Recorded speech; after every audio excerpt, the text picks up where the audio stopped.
Okey, mudah-mudahan ada dah strike. Ni baru nak mula ni. Nampak gaya depan aku macam ada anak nok. So petang ni aku pakai soft rock. Kalau tak ada sambutan soft rock, aku akan on soft plastik lah. Bismillahirrahmanirrahim.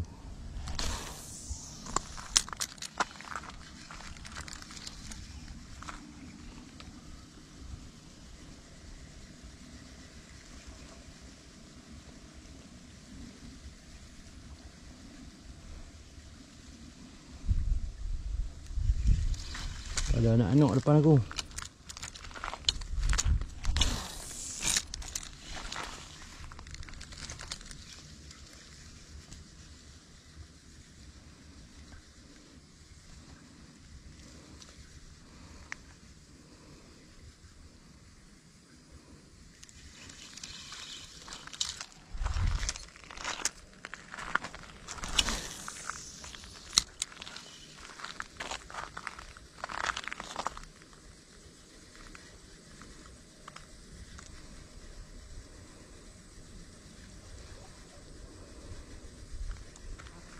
Hampir 2 bulan lah, 2 bulan lah aku tak on kayak.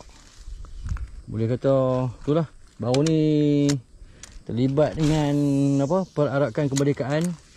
So aku bawa kenderaan lah, baru ni 31 Ogos di untuk apa? Untuk kemerdekaan di Perak ni, dekat Ipoh. Itulah, busy jugalah contohlah. Lama tak turun kayak dan lama aku tak on casting. So aku cubalah tengok petang ni, insya-Allah. Mudah-mudahan.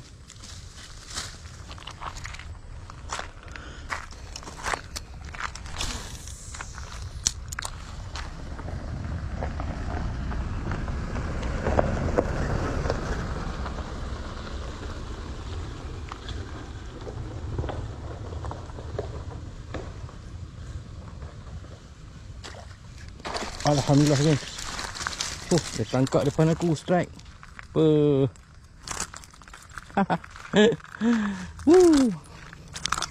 Padu lah.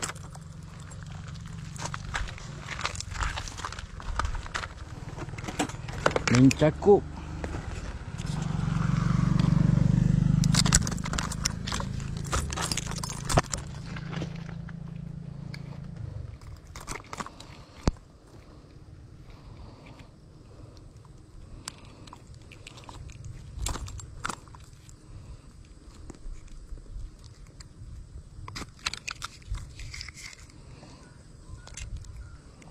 Strike pertama geng. Alhamdulillah strike pertama. Manis-manis. Ada saiz juga ni. Alhamdulillah. Jom kita mengai lagi.